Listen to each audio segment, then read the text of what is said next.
સોમનાથ મંદિર કોરિડોર મામલે પૂર્વ સાંસદ દીનુ સોલંકીનું મોટું નિવેદન. દીનુ સોલંકીએ કોરિડોરનો વિરોધ કરનારાને લીધા આડે હાથ.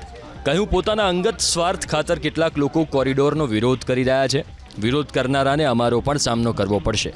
કોરિડોરના સમર્થનમાં આગામી સમયમાં કોડીનારથી 5000 યુવાઓની પદયાત્રા યોજાશે. એક હોટલને બચાવવા માટે તમે આ સોમનાથની વચ્ચે રોડા ના પાડો. તમને હજુ એમ હશે કે આ વહીવટી તંત્ર નિષ્ફળ જશે. તમને બધાને એમ હશે અહીંયા બેસેલો આપણો આરઈસી રાજેશ હાલ આ બધું અંદરથી થોડું બધું ચલાવી રહ્યા છે કે હાલનું વહીવટી તંત્ર આ કોરિડોર પ્રોજેક્ટમાં પાછું પડે. આ બધા વસ્તુઓથી દૂર રહીને સોમનાથના કોરિડોરમાં સહકાર આપો એવી આ બધા આગેવાનોને મારી ફરીથી નમ્ર વિનંતી.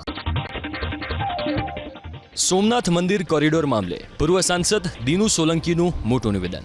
દીનુ સોલંકીએ કોરિડોરનો વિરોધ કરનારાને લીધા આડે હાથ. કહ્યું, પોતાના અંગત સ્વાર્થ ખાતર કેટલાક લોકો કોરિડોરનો વિરોધ કરી રહ્યા છે.